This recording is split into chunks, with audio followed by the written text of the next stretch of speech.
Good morning student, all of you. आप सभी को सुबह का सुप्रभात बच्चों। मैं हिंदी शिक्षक राहुल सर आप सभी के बीच एक कहानी लेकर उपस्थित हुआ हूँ नचिकेता कॉन्सेप्ट स्कूल अस्थामा की तरफ से, और आप सभी के बीच मैं उस कहानी को अपने वीडियो क्लिप के माध्यम से आपको बताऊंगा, जिसका शीर्षक है लालच बुरी बला। तो लालच का मतलब होता है लोभ, और बला का मतलब होता है आदत। तो लोभ क्या है? लोभ एक बुरी आदत है। कभी भी हम सभी को किसी चीज़ के प्रति लोभ नहीं करना चाहिए। तो अब हम कहानी स्टार्ट करते हैं। कई साल पहले की बात है, यानी कई वर्षों पहले की बात है। फूलपुर गांव में गोपी नाम का एक ग्वाला। कौन सा गांव में? तो फूलपुर गांव में गोपी नाम का एक ग्वाला दूध बेचकर अपनी रोजी रोटी चलाता था, यानी अपनी जीविकापार्जन के लिए अपनी जो है रोज़ दूध बेचने जाता था बाज़ार, और वहाँ से उसकी रोजी रोटी चलती थी। वह अत्यंत गरीब था किंतु दयालु था। वह व्यक्ति जो है काफ़ी गरीब था, लेकिन उसमें काफ़ी ज़्यादा दया भी भरा हुआ था उसके हृदय में। एक दिन गोपी दूध बेचकर घर आ रहा था। एक दिन जो है गोपी दूध बेचकर घर आ रहा था, तभी उसको रास्ते में एक महात्मा जी मिल गए। तभी उसको रास्ते में जो है एक महात्मा जी मिल गए। वह प्यासा था। वह महात्मा जी जो थे ना, काफ़ी प्यासे हुए थे। उसने गोपी से पानी मांगा। उसने जो गोपी जो फूलपुर गांव में रहता था, उससे महात्मा जी पानी मांगे। महात्मा का कमंडल लेकर गोपी नदी के किनारे गया। महात्मा जी के जो है कमंडल लेकर गोपी नदी के किनारे चला गया, और पानी पीकर जो है प्रसन्न हुए महात्मा जी। उसने गोपी को एक चमत्कारी मुर्गी इनाम में देकर कहा। इनाम यानी उपहार में दिया, ठीक है। उन गोपी को जो है महात्मा जी उपहार स्वरूप एक चमत्कारी मुर्गी इनाम में दिया, और कहे इसे अपने घर लेकर जाओ। इसे जो है अपने घर लेकर जाओ। यह रोज़ एक सोने का अंडा देगी।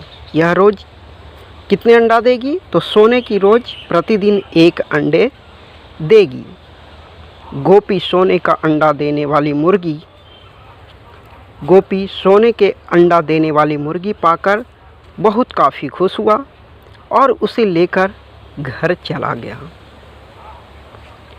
मुर्गी रोज़ उसे सोने का एक अंडा दिया करती थी, जैसा महात्मा जी ने कहा था। इसी कारण धीरे धीरे गोपी की गरीबी दूर होने लगी, और धीरे धीरे जो है गोपी जो काफ़ी गरीब था, वो धीरे धीरे अब अमीर होने की कगार पे चल रहा था। एक दिन गोपी के जाने के बाद उसकी पत्नी के मन में लालच आ गया, यानी लोभ आ गया। उस मुर्गी को देखकर उसकी पत्नी जो है, गोपी के पत्नी को काफ़ी लोभ आ गया। एक दिन गोपी के जाने के बाद उसकी पत्नी के मन में लोभ आ गया। उसने सोचा क्यों न इस मुर्गी का पेट चीरना यानी फाड़ना। तो उस स्त्री ने सोचा कि क्यों न इस मुर्गी को पेट चीरकर सारे अंडे हम निकाल ले और शीघ्र ही धनवान बन जाए। यानी उसने जल्दी अमीर बनने की सोची, और जो है उसने मुर्गी को पेट फाड़ने के लिए सोचा कि जल्दी इसे पेट फाड़कर सारे अंडे निकाल लेंगे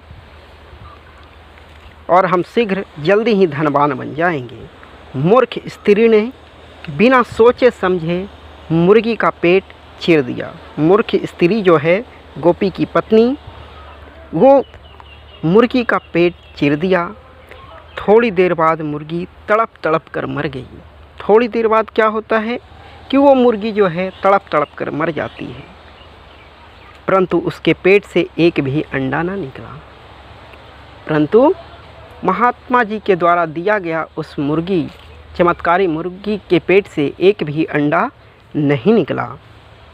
गोपी की पत्नी यह देखकर बहुत दुखी हुई, एकदम उसको बहुत ज़्यादा उदासी हो गई।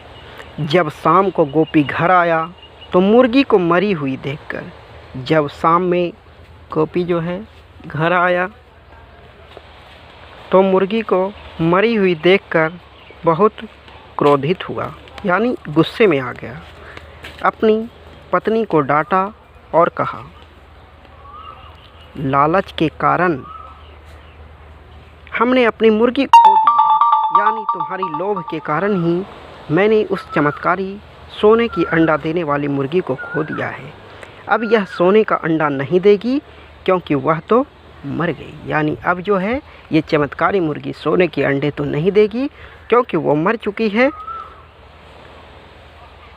यह कहकर वह ज़ोर ज़ोर से विलाप करने लगा, गोपी जो है रोने लगा। और इसी के साथ मैं अगले चैप्टर में आपसे फिर मिलूँगा और इसका जो है एक्सरसाइज भी बताया जाएगा। तब तक के लिए आप सुरक्षित रहें, अपने घरों में रहें। धन्यवाद।